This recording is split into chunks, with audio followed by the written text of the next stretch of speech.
السلام علیکم ورحمۃ اللہ وبرکاتہ۔ بسم اللہ الرحمن الرحیم۔ حاضرین و ناظرین، آج کے درس کا عنوان نفاق ہے۔ اس سے قبل ایمانیات سے متعلق درس آپ سماعت فرما چکے ہیں۔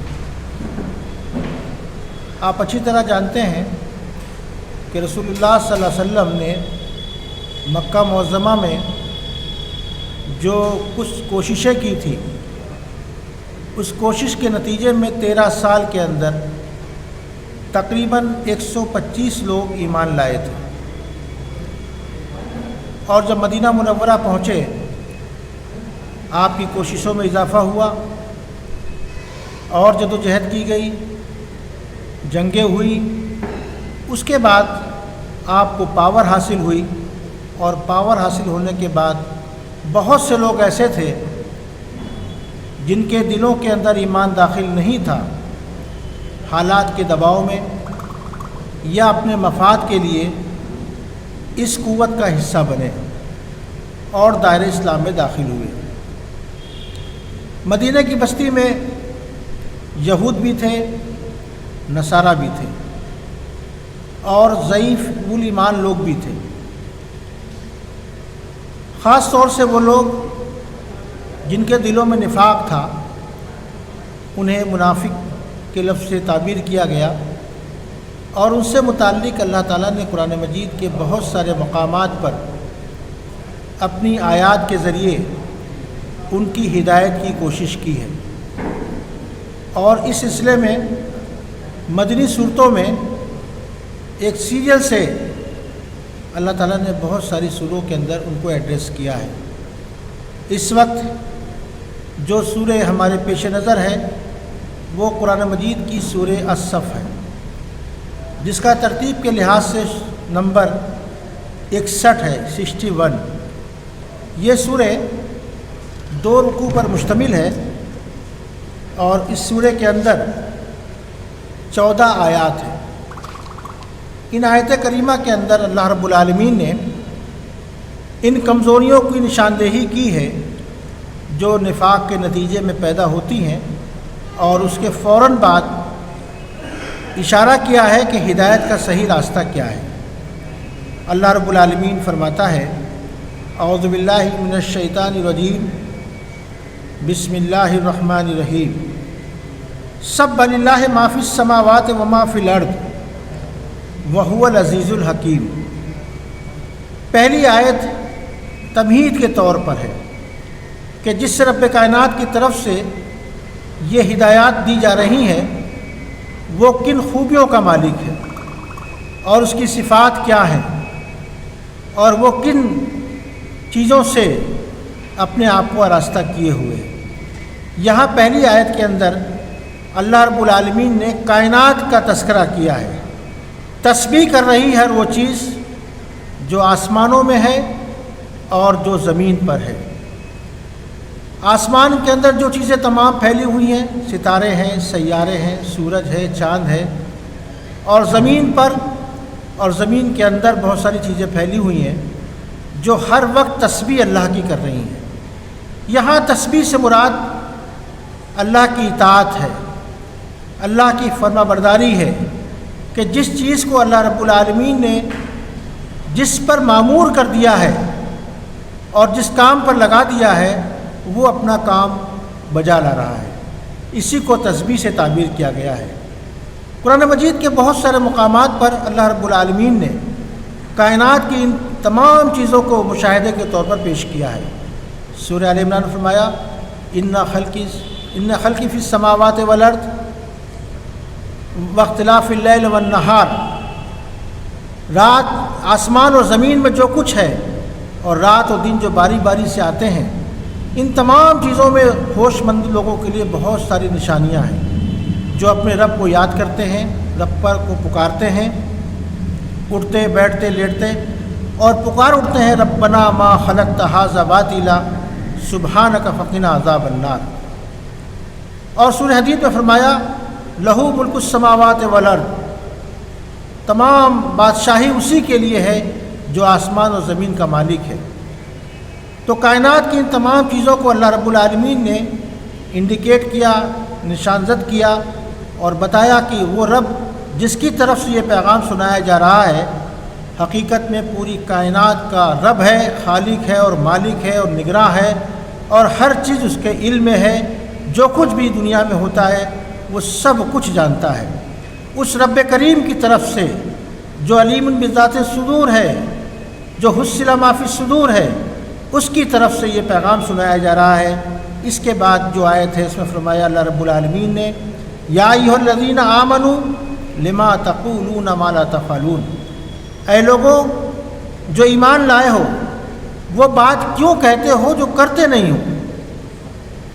یہ پہلا انڈیکیشن ہے اللہ تعالیٰ کی طرف سے کہ جن کے دلوں کے اندر نفاق ہوتا ہے ان کے قول اور عمل میں تضاد ہوتا ہے، زبان سے کچھ اور وہ کہتے ہیں اور عملی زندگی کچھ اور ہوتی ہے۔ اس کا عمومی پس منظر تو یہی ہے کہ انسان کے قول و عمل میں جو فرق ہوتا ہے اس کی طرف اللہ رب العالمین نے اس آیت کریمہ کے اندر اشارہ کیا ہے۔ اور اس کا خاص پس منظر یہ بھی ہے کہ قرآن مجید میں جب تک جنگ سے متعلق کوئی سورہ اور آیات نازل نہیں ہوئی تھی اس وقت تک اس طرح کے لوگ بڑی بڑی باتیں کیا کرتے تھے، کیوں نہ اللہ رب العالمین کی طرف سے ہمیں حکم ملے اور ہم جنگ کے میدان میں جائیں اور ان کافرین اور مشرکین سے دو دو ہاتھ کر لیں۔ لیکن جب جنگ کا حکم آ گیا سورہ محمد میں تو ان کا چہرہ اڑ گیا اور یہ ایسا ڈر رہے تھے جیسے کہ خدا سے ڈرنا چاہیے۔ تو ان کے قول و عمل کا یہ فرق کا ایک خاص پس منظر بھی ہے جس کی طرف اللہ رب العالمین نے اشارہ کیا اور فرمایا اے لوگوں جو ایمان لائے ہو۔ اس لیے کہ منافق بھی ایمان لانے والوں میں سے تھے، نماز پڑھتے تھے، روزہ رکھتے تھے، مسلم جمعیت کا ایک حصہ تھے، لیکن دل سے اللہ اس کے رسول پر گہرائی سے ایمان نہیں لائے تھے۔ اسی لیے رسول اکرم صلی اللہ علیہ وسلم نے منافقین کی علامتیں گنائی ہیں۔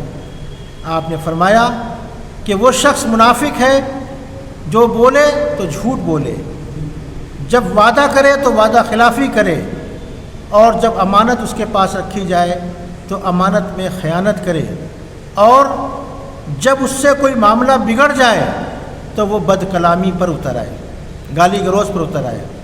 یہ اوصاف جس شخص کے اندر پائے جائیں گے وہ پکا منافق ہے۔ یہاں پر قول و عمل کے تعلق سے اللہ تعالیٰ کا ارشاد ہے یا ایھا الذین آمنوا لما تقولون ما لا تفعلون، اے لوگوں جو ایمان لائے ہو تم وہ بات کیوں کہتے ہو جو کرتے نہیں۔ کبر مقتا عند اللہ ان تقولوا ما لا تفعلون، اللہ کو ایسے لوگ ناپسند ہیں، اللہ ایسے لوگوں کو پسند نہیں کرتا جن کے قول و عمل میں تضاد ہو، جن کا کہنا اور کرنا الگ الگ طرح کا ہو۔ اللہ ایسے لوگوں کو پسند نہیں کرتا۔ اللہ کن لوگوں کو پسند کرتا ہے، اللہ کن لوگوں سے محبت کرتا ہے، یہ بات اگلی آیت میں آ رہی ہے۔ فرمایا ان اللہ یحب الذین یقاتلون فی سبیلہ صفا کأنہم بنیان مرصوص، اللہ ان لوگوں کو پسند کرتا ہے، اللہ ان لوگوں سے محبت کرتا ہے جو اس کے راستے میں سب بستہ ہو کر ایسے لڑتے ہیں جیسے کہ سیسا پلائی ہوئی مضبوط دیوار ہے۔ میں نے اس کا جو خاص پس منظر آپ کو بتایا کہ وہ لوگ جو پہلے بڑی بڑی باتیں کیا کرتے تھے جنگ کے تعلق سے، اور جنگ کا جب حکم آیا تو ان کے چہرے اتر گئے۔ اللہ تعالیٰ فرما رہا ہے کہ اللہ محبت کس سے کرتا ہے، اللہ کو پسند کون لوگ ہیں؟ فرمایا اللہ کو پسند وہ لوگ ہیں جو اس کے راستے میں لڑتے ہیں سب بستہ ہو کر، گویا کہ وہ سیسا پلائی ہوئی دیوار ہے۔ ان اللہ یحب الذین یقاتلون فی سبیلہ صفا کأنہم بنیان مرصوص۔ اب آگے اللہ تعالیٰ نے کچھ سابقہ اقوام کے واقعات کا تذکرہ کیا ہے۔ قرآن مجید کے بہت سارے مقامات پر پچھلی قوموں کے واقعات ہیں، انبیاء کے واقعات ہیں۔ یہ واقعات اس لیے ہیں کہ مومنین جو اللہ اس کے رسول پر ایمان رکھتے ہیں، جو اس کتاب پر ایمان رکھتے ہیں، ان واقعات سے عبرت حاصل کریں۔ ایسا نہیں ہے کہ یہ واقعات ہمیں یہود کو یا نصارہ کو سنانا ہے، بلکہ ہمیں دیکھنا یہ ہے کہ ان واقعات میں ہمارے لیے کیا سبق ہے، ہمارے لیے کیا عبرت ہے۔ تو فرمایا اللہ تعالیٰ نے سابق قوم میں وَإِذْ قَالَ مُوسَىٰ لِقَوْمِهِ يَا قَوْمِ، یاد کرو جب کہ موسیٰ نے اپنی قوم سے کہا۔ اب موسیٰ علیہ السلام کا تذکرہ آ رہا ہے، انہوں نے اپنی قوم کو ایڈریس کیا، قوم کو خطاب کیا اور فرمایا کہ یاد کرو وقت جب کہ موسیٰ نے اپنی قوم سے کہا تھا لما تؤذنونی وقد تعلمون، تم خوب اچھی طرح جانتے ہو انی رسول اللہ، کہ میں اللہ کا رسول ہوں، الیکم تمہاری طرف بھیجا ہوا ہوں۔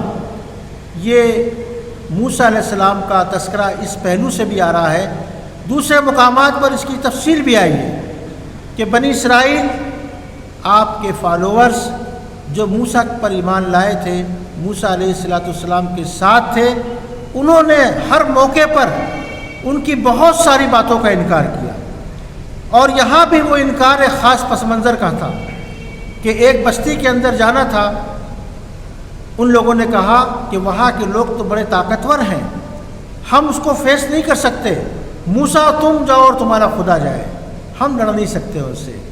تو یہ نبی کو اذیت پہنچانا، نبی کو تکلیف پہنچانا جیسا معاملہ تھا۔ اس کا ذکر اللہ تعالیٰ نے یہاں پر ان آیت کے نزول کے وقت جو مخاطبین تھے ان کے سامنے بیان کیا۔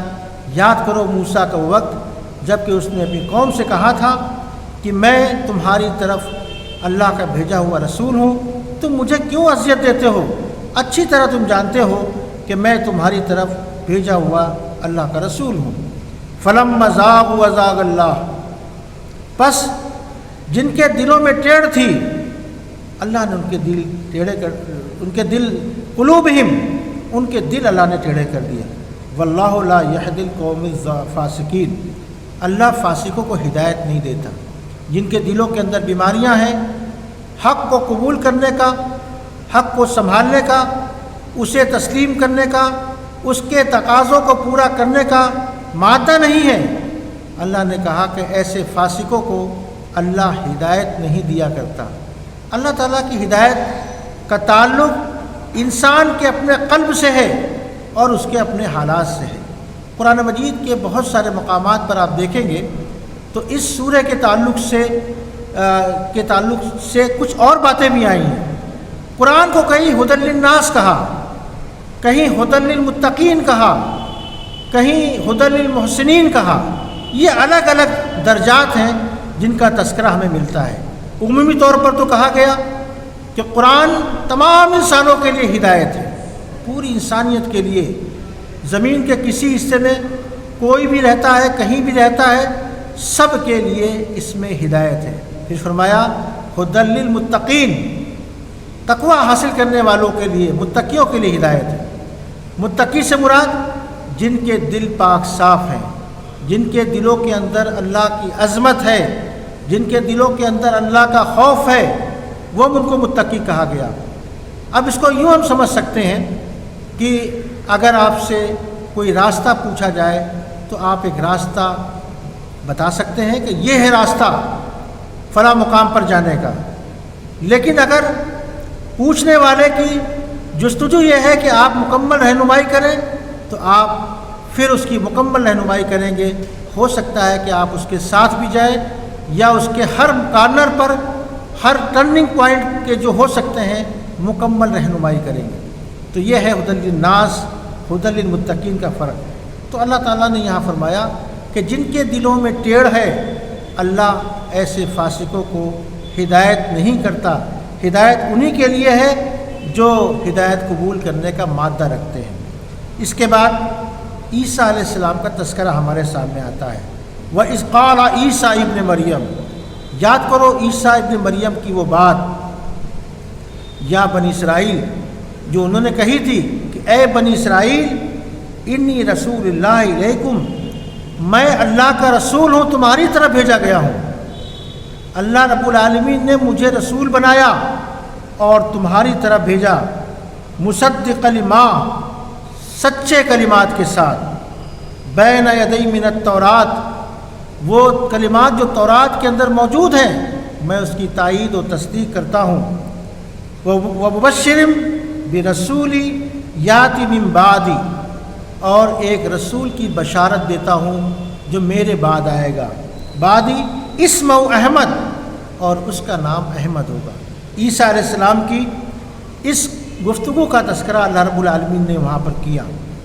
مدینے کے اندر نصارہ بھی موجود تھے، ان کو بھی ایڈریس کیا گیا ہے کہ ہم نے تو عیسیٰ علیہ السلام کے ذریعے یہ بات پہلے ہی دنیا میں بتا دی تھی، اور عیسیٰ علیہ السلام نے اپنے مخاطبین کو کہا تھا کہ میں اللہ کا بھیجا ہوا رسول ہوں تمہاری طرف، اور توریت کی میں تصدیق کرتا ہوں، اس کی سچائی کو ایکسیپٹ کرتا ہوں، قبول کرتا ہوں، اور ایک رسول کی بشارت دیتا ہوں جو میرے بعد آئے گا اور اس کا نام احمد ہوگا۔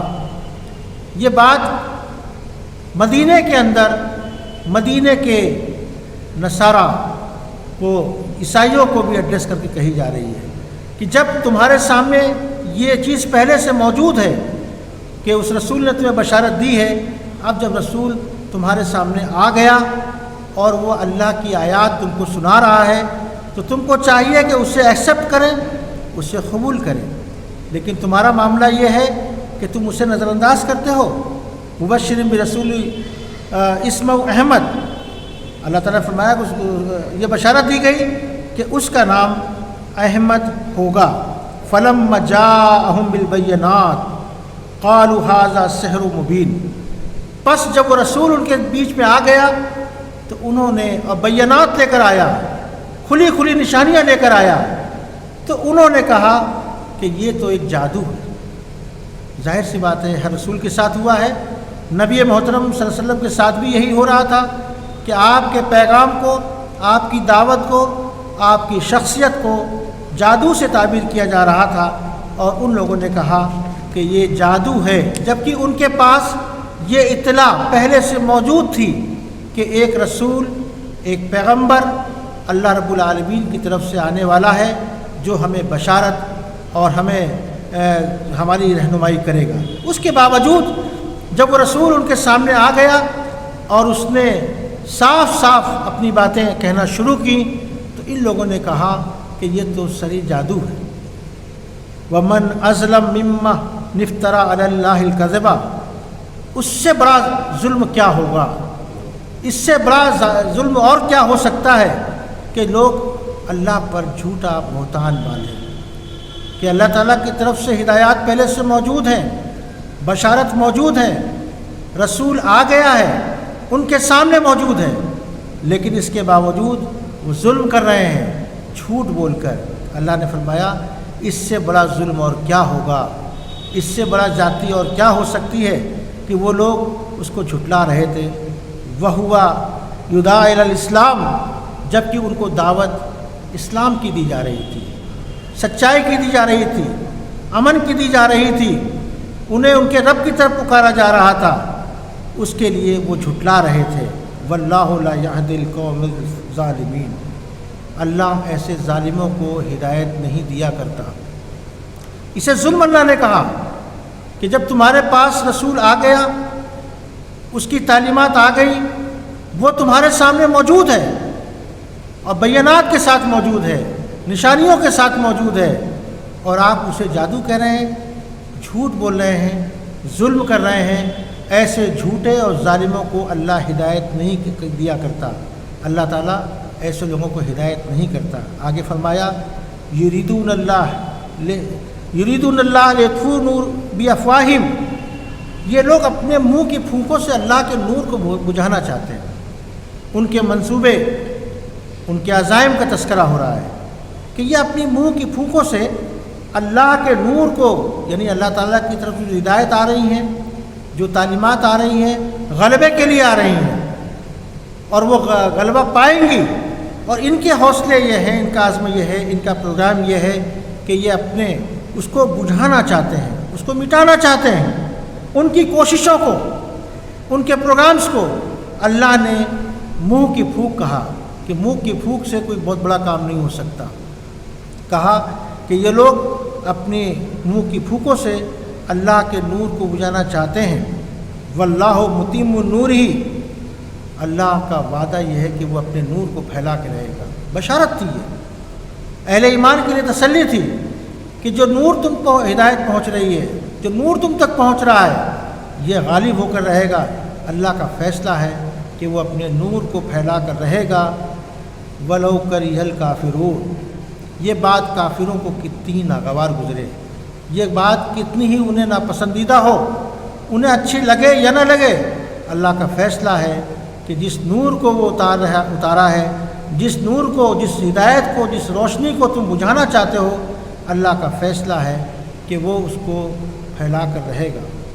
وَالَّذِي أَرْسَلَ رَسُولَهُ بِالْهُدَى وَدِينِ الْحَقِّ، وہ اللہ ہی تو ہے جس نے اپنے رسول کو ہدایت اور دین حق کے ساتھ بھیجا۔ رسولوں کی آمد ہدایت کے ساتھ ہوتی ہے، حق کے ساتھ ہوتی ہے، تاکہ دنیا کے اندر لوگوں کے بیچ وہ اس حق کو غالب کریں، دنیا کے اندر عدل قائم کریں، دنیا کے اندر انصاف قائم کریں۔ لقد ارسلنا رسلنا بالبینات وانزلنا معهم الکتاب والمیزان لقوم الناس بالقسط، ہم نے رسولوں کو بھیجا، کتاب بھیجی تاکہ دنیا کے اندر عدل اور انصاف قائم ہو۔ یہ بات ہمیں اچھی طرح سمجھ لینی چاہیے کہ پیغمبر اور رسول دنیا میں اسی لیے آتے ہیں کہ ظلم کا خاتمہ ہو، عدل اور انصاف پر لوگ قائم ہوں۔ پیغمبر صرف اس لیے نہیں آتے کہ چند رسومات یا کلمات سکھا کر چلے جائیں۔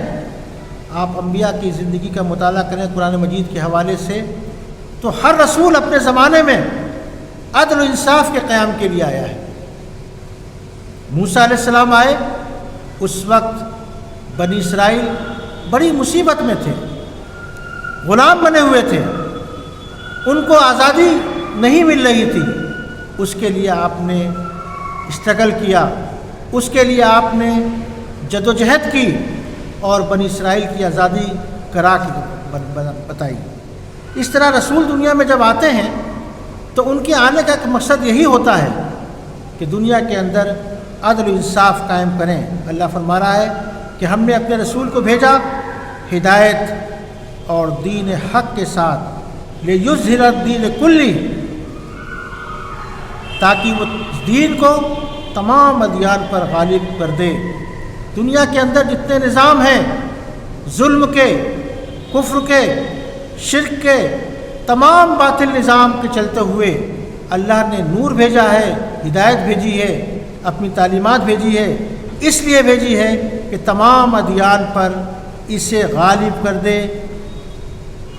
وَلَوْ كَرِهَ الْمُشْرِكُونَ، چاہے یہ بات شرک کرنے والوں کو کتنی ناگوار ہو، وہاں کہا کفر کرنے والوں کو، یہاں کہا شرک کرنے والوں کو، دونوں کو ایڈریس کیا اللہ تعالیٰ نے الگ الگ حوالے سے، اس لیے کہ کفر کرنے والے، انکار کرنے والے سیدھے نبی کے انکاری ہوتے ہیں، رسولوں کے منکر ہوتے ہیں، اور شرک کرنے والے ٹال مٹول کرتے ہیں، سازشیں کرتے ہیں، اللہ کے نور کو بجھانا چاہتے ہیں۔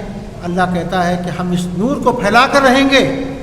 یہ بات یہاں کے مشرکین کو کتنی ہی ناگوار کیوں نہ گزرے۔ اب ان آیت کریمہ کے بعد چینل بدلتا ہے، اب پھر اللہ تعالیٰ کی طرف سے اہل ایمان کے لیے ہدایات ہیں، رہنمائی ہیں، اور ان کا عمل دنیا میں ان کا رول کیا ہونا چاہیے، اس کی طرف آگے کی آیات میں اللہ رب العالمین ہماری رہنمائی کر رہا ہے۔ اللہ تعالیٰ فرماتا ہے یا ایھا الذین آمنو، اے لوگوں جو ایمان لائے ہو، اے مسلمانوں، اے اللہ اس کے رسول پر ایمان رکھنے والوں، اے مومنین، اے فالوورز، یا ایھا الذین آمنو ھل ادلکم علی تجارت، میں تم کو بتاؤں وہ تجارت۔ اللہ تعالیٰ نے کتنی شاندار مثال دی ہے، میں تم کو بتاؤں وہ تجارت، ھل ادلکم علی تجارت تنجیکم من عذاب علیم، جو تمہیں دردناک عذاب سے بچائے۔ یعنی اللہ تعالیٰ سے جو ہمارا معاملہ ہے اس کو یہاں اللہ تعالیٰ تجارت کی شکل میں پیش کر رہا ہے۔ تجارت کسے کہتے ہیں؟ ایک سمبولک لفظ ہے، ایک ایسا عمل جس میں انسان اپنی قوت، اپنی صلاحیت اور اپنا سرمایہ صرف کرتا ہے، اور مقصد یہ ہوتا ہے کہ اس سے نفع حاصل ہو، اس سے فائدہ حاصل کریں۔ اللہ تعالیٰ نے اپنے معاملے کو تجارت سے تعبیر کیا ہے کہ اگر تم میری بات مانو گے، مجھ پر ایمان لاؤ گے، میرے رسول کی پیروی کرو گے تو یہ بہت شاندار اور نفع کا سودا ہوگا۔ سورۃ توبہ میں اللہ تعالیٰ فرماتا ہے ان اللہ اشتری من المؤمنین انفسهم باموالهم بان لهم الجنہ، اللہ نے مومنوں سے ان کے جان اور مال جنت کے عوض خرید لیے ہیں۔ سودے کی بات ہے، یہ معاہدے کی بات ہے۔ تو یہاں اللہ تعالیٰ نے کہا کہ میں تمہیں بتاؤں وہ تجارت جو تمہیں دردناک عذاب سے بچائے۔ مخاطبین اہل ایمان بھی ہیں، مخاطبون ضعیف الایمان بھی ہیں، مخاطبین وہ منافقین بھی ہیں جو سمجھتے تھے کہ وہ فائدہ اٹھانے کے لیے اس دائرے میں داخل ہوئے ہیں۔ اللہ تعالیٰ کہہ رہا ہے کہ فائدہ اگر تمہیں اٹھانا ہے، فائدہ چاہتے ہو تو میری بات کو مانو، میرے رسول پر سچے دل سے ایمان لاؤ۔ ان کو بھی ایڈریس کیا گیا تاکہ تمہیں دردناک عذاب سے بچایا جا سکے۔ تجارت کی بات کہی، فائدے کی بات کہی، اور اس کے حوالے سے یہ بات کہی کہ وہاں جو دردناک عذاب ہے اس دنیا کے بعد اللہ کے ہاں جو عذاب ملنے والا ہے، اگر یہی روش رہی تو تم عذاب کے مستحق ہو گئے۔ لیکن اصلاح کر لی اور جو باتیں تم سے کہی جا رہی ہیں اس کو تم نے مان لیا، تسلیم کر لیا، تو یہ بشارت ہے کہ تمہیں وہاں دردناک عذاب سے بچا لیا جائے گا۔ مومنوں کی طرف بھی اشارہ ہے، منافقوں کی طرف بھی اشارہ ہے جن کے دلوں کے اندر نفاق تھا کہ میں تمہیں بتاؤں وہ تجارت جو تمہیں دردناک عذاب سے بچائے۔ کیا باتیں ہیں؟ اگلی آیت میں آ رہا ہے تؤمنون باللہ، اللہ پر ایمان لاؤ۔ آپ دیکھیں کہ بات کا آغاز یا ایھا الذین آمنوا سے ہوا ہے۔ اگر یوں ہوتا یا ایھا الناس اور پھر کہا جاتا آمنوا باللہ، اے لوگوں اللہ پر ایمان لاؤ، لیکن پہلے ایڈریس اور خطاب یا ایھا الذین آمنوا سے ہوا ہے، اور پہلا مطالبہ یہ ہے کہ ایمان لاؤ اللہ پر ورسولی اور اس کے رسول پر۔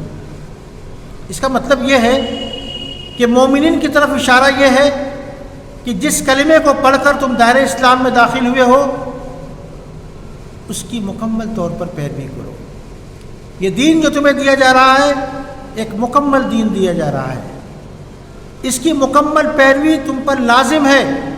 یا ایھا الذین آمنوا ادخلوا فی السلم کافہ، اے لوگوں جو ایمان لائے ہو دین میں پورے کے پورے داخل ہو جاؤ۔ کمزوری یہ نہ ہو کہ دین کی بعض باتوں پر عمل کریں اور بعض باتوں کو چھوڑ دیں۔ سابقہ اقوام کے یہی حالات رہے ہیں۔ یہودیوں کے بارے میں قرآن مجید کے اندر آیات موجود ہیں کہ اللہ کی بعض آیات پر ایمان رکھتے تھے اور بعض کا انکار کرتے تھے۔ یہ انکار زبانی نہیں ہوتا، عملی طور پر ہوتا ہے کہ دین کی چند باتوں کو تو ہم مضبوطی سے پکڑ دیں اور دوسری باتوں کو ہم چھوڑ دیں۔ یہ بات میں نے شروع میں آپ کے سامنے عرض کی کہ یہ نصیحت مومنین کے لیے ہوتی ہے اور اس پیرائے میں ہوتی ہے کہ ان کو چاہیے کہ ان کے اندر وہ خرابی نہ آنے پائیں جن کا تذکرہ یہاں ہو رہا ہے، اور وہ خرابی کسی نہ کسی شکل میں ظاہر ہوتی ہے۔ آج ہمارا جو حال ہے وہ کچھ اسی انداز کا ہے کہ جب ہم مسجد میں ہوتے ہیں مومنانہ کریکٹر ہمارا ہوتا ہے، ہم تمام چیزوں کی معلومات بھی کرتے ہیں اور ایک اچھے کریکٹر کے ساتھ موجود ہوتے ہیں، لیکن جب یہاں سے نکلتے ہیں اور اپنی اجتماعی زندگی میں داخل ہوتے ہیں، گھر میں، سماج میں، معاش میں، سیاست میں، خاندان میں، تو پھر وہ کیفیت ہماری باقی نہیں ہوتی۔ یہ اللہ کا انکار ہے، یہ دین کو پوری طرح تسلیم نہ کرنا ہے۔ ادخلوا فی السلم کافہ کی نفی ہے کہ ہم نے بعض چیزوں کو اختیار کیا ہے اور بعض چیزوں کو ہمیں رد کیا ہے۔ تو مومنین کو اسی طرف اشارہ کیا جا رہا ہے، اے لوگوں جو ایمان لائے ہو، میں تمہیں جو بتا رہا ہوں وہ یہ ہے کہ ایمان لاؤ اللہ پر اور اس کے رسول پر۔ اور منافقین کے لیے بھی یہ بات ہے، دردناک عذاب کی بات کہہ کہ اللہ تعالیٰ نے بات کہی کہ ایمان کا تم نے اعلان تو کر دیا ہے اقرار کر لیا ہے، مسلم جمعیت کا ایک پارٹ اور ایک حصہ آپ بن گئے ہیں، نماز بھی آپ پڑھتے ہیں، روزے بھی آپ رکھتے ہیں، لیکن دل کے اندر جو میل ہے، جو کپٹ ہے، جو نفاق ہے، اسے صاف کر لو اور سچے دل کے ساتھ اللہ اس کے رسول پر ایمان لاؤ اور مکمل طور پر اللہ اس کے رسول کی پیروی کرو۔ پھر کیا فرمایا؟ وَتُجَاهِدُونَ فِي سَبِيلِ اللَّهِ، اللہ کے راستے میں جہاد کرو، بِأَمْوَالِكُمْ وَأَنفُسِكُمْ، اپنے مالوں سے اور اپنی جانوں سے اللہ کے راستے میں اشتغل کرو۔ جہاد قرآن مجید کے بہت سارے مقامات پر آیا ہے، مومنین کو ایڈریس کر کے آیا ہے، اور جہاد کو اس کے حق کے ساتھ ادا کرنے کی بات کہی گئی ہے۔ وَجَاهِدُوا فِي اللَّهِ حَقَّ جِهَادِهِ، اللہ کے راستے میں جہاد کرو جیسا کہ جہاد کرنے کا حق ہے۔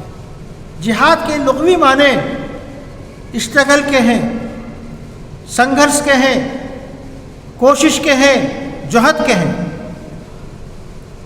جہد کرنا، کوشش کرنا، سعی کرنا۔ اب اس کی شروعات انسان کی اپنی ذات سے شروع ہوتی ہے۔ عام طور سے ہمارے معاشرے کے اندر اور خاص طور سے اس ملک کے اندر جو فضا بنی ہوئی ہے، تو جہاد کو قتال کے معنی میں لیا جاتا ہے، دوسروں کو قتل کرنا، دوسروں کی ہتیائیں کرنا، اس معنی میں لیا جاتا ہے۔ حالانکہ جہاد کا معنی بڑا وسیع ہے کہ فرد کی ارتقاء سے لے کر معاشرے کی تعمیر اور ریاست کی تشکیل تک اس کا حصہ بنتا ہے۔ جب فرد کی بات آتی ہے تو انڈیویژول طور پر، انفرادی طور پر اپنا تزکیہ، اپنی تربیت کی بات ہے۔ تزکیہ اور تربیت اس معنی میں کہ ہمارا ابدی دشمن ہمیں بہت سارے موقعوں پر غفلت کا شکار بناتا ہے۔ ہمیں چاہیے کہ ہم ہوشیار رہیں۔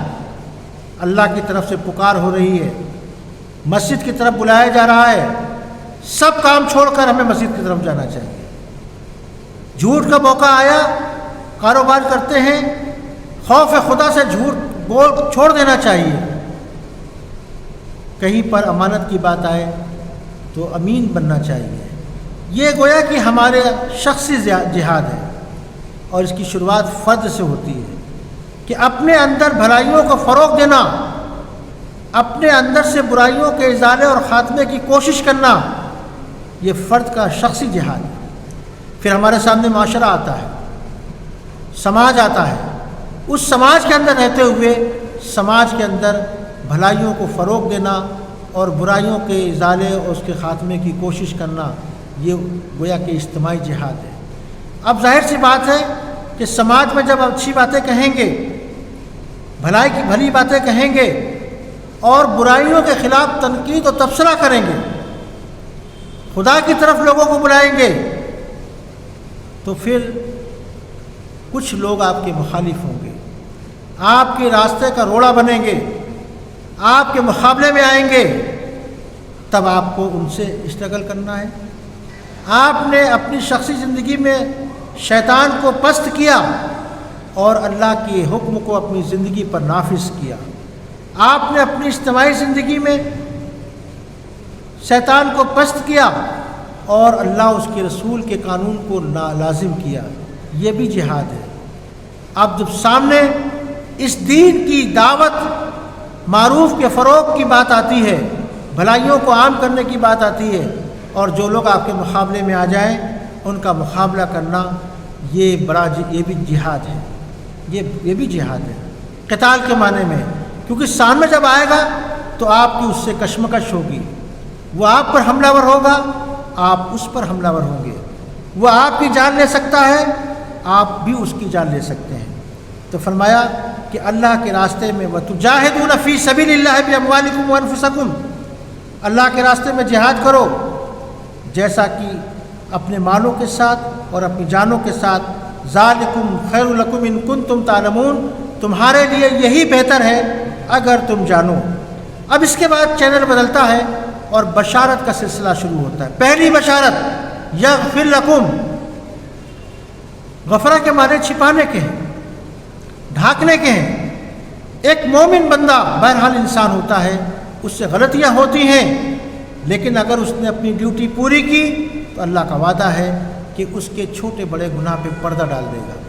یہ بڑی بشارت ہے کہ دنیا کے اندر ایک انسان نیک اور اچھا سمجھا جاتا ہو اور قیامت کے دن اس کے عیب سب پر عیاں کر دیے جائے، اس سے زیادہ رسوائی اور ذلت اور کیا ہو سکتی ہے۔ پہلی بشارت یغفر لکم، اللہ تمہارے عیب چھپائے گا، پردہ چھپائے گا، ذنوبکم ویدخلکم جنات تجری من تحتها الانہار، اور تمہیں داخل کرے گا ایسی جنتوں کے اندر جہاں نہریں بہتی ہوں گی، جنت کی بشارت۔ اور پھر تیسری بات ومساکین طیبۃ فی جنات عدن، اور تمہیں وہاں پر اچھے گھر عطا فرمائے گا، جنت کے اندر تمہیں شاندار طیب اور پاک گھر عطا فرمائے گا۔ ذالک الفوز العظیم، یہی سب سے بڑی کامیابی ہے۔ وہاں تجارت کی بات کہی گئی، اور اس کے بعد اللہ تعالیٰ نے اپنی ہدایات دینے کے بعد جو بشارتیں دی ہیں اس میں صاف کر دیا کہ سب سے بڑی کامیابی یہی ہے۔ اب آگے اللہ تعالیٰ فرماتا ہے وَأُخْرَى، اور اس کے بعد تُحِبُّونَهَا، تم چاہتے ہو، انسان کی خواہش، نصر من اللہ وفتح، کہ اللہ کی مدد آئے اور ہمیں فتح نصیب ہو، فتح قریب، وبشر المومنین، مومن کو اس کی بشارت دے دو۔ یعنی اگر آپ دنیا کے اندر جدوجہد کریں گے، اسٹرگل کریں گے، تو انسان کا خواہش ہوتی ہے کہ جس نظام کے لیے وہ کوشش کر رہا ہے اس کے نتائج، اس کے ثمرات وہ اپنی آنکھوں سے دیکھے۔ یہ اس کی کوشش ہوتی ہے، چاہت ہوتی ہے، دل کی تمنا ہوتی ہے، حالانکہ اصل اس کے سامنے ہدف آخرت ہوتا ہے، اللہ کی رضا ہوتی ہے، اللہ کی خوشنودی ہوتی ہے، جنت کی بشارت ہوتی ہے، لیکن دنیا کے اندر بھی اس نظام کو قائم کرنا دیکھنا چاہتا ہے۔ اللہ تعالیٰ فرما رہا ہے وہ جو تم دل میں رکھے ہوئے ہو، جو تم چاہتے ہو کہ اللہ کی مدد اور تمہیں فتح، اے نبی صلی اللہ علیہ وسلم وبشر المومنین، مومنوں کو اس کی بشارت دے دو۔ اب پھر آگے اللہ تعالیٰ پھر سابقہ انبیاء کی طرف آتا ہے اور ان کی اقوام کی طرف آتا ہے۔ فرمایا یا ایھا الذین آمنوا کونوا انصار اللہ، اے لوگوں جو ایمان لائے ہو، کون ہے اللہ کا مددگار؟ اللہ تعالیٰ کہہ رہا ہے کہ میری مددگار۔ اللہ کی مدد کیا ہے؟ اللہ کی مدد یہ ہے کہ اس کے دین کو جانا جائے، اللہ کی مدد یہ ہے اس کے دین کو سمجھا جائے، اللہ کی مدد یہ ہے کہ اس کے دین کو، اس کی دعوت کو تمام انسانوں تک پہنچایا جائے۔ اسی لیے سورہ حمیم سجدہ میں اللہ تعالیٰ فرماتا ہے وَمَنْ أَحْسَنُ قَوْلًا مِّمَّنْ دَعَا إِلَى اللَّهِ، اس شخص سے اچھی بات، اس سے اچھا کلام کس کا ہوگا جس نے لوگوں کو اللہ کی طرف بلایا، دَعَا إِلَى اللَّهِ وَعَمِلَ الصَّالِحَاتِ، اور نیک عمل کیا، اچھا عمل کیا، اور کہا کہ میں مسلمان ہوں، اس بات کا اظہار کیا، اس بات کا اعلان کیا۔ تو اللہ کی مدد یہ ہے کہ اللہ کا دین جو تمہارے پاس امانت کے طور پر ہے، اور یہ دین جب مکمل طور پر آپ کے حوالے کیا گیا، قرآن مجید مکمل ہوا، اللہ کا ارشاد ہوا وَأَتْمَمْتُ عَلَيْكُمْ نِعْمَتِي، آج ہم نے اپنی نعمت تم پر پوری کر دی، تم پر اپنی نعمت پوری کر دی۔ اب اس کا تقاضا یہ ہے کہ اس دین کو لے کر، ان تعلیمات کو لے کر، اس پیغام کو لے کر دھرتی پر پھیل جاؤ اور اللہ کے بندوں تک اس کے پیغام کو پہنچاؤ۔ اس کو اللہ تعالیٰ نے کہا کون ہے جو ہماری مدد کرے، یا ایھا الذین آمنوا کونوا انصار اللہ، کون ہے اللہ کا انصار، مددگار؟ کما قال عیسیٰ ابن مریم، پھر عیسیٰ علیہ السلام کا واقعہ سنایا گیا، جس طرح عیسیٰ ابن مریم نے للحواریین، اپنے حواریوں سے کہا تھا۔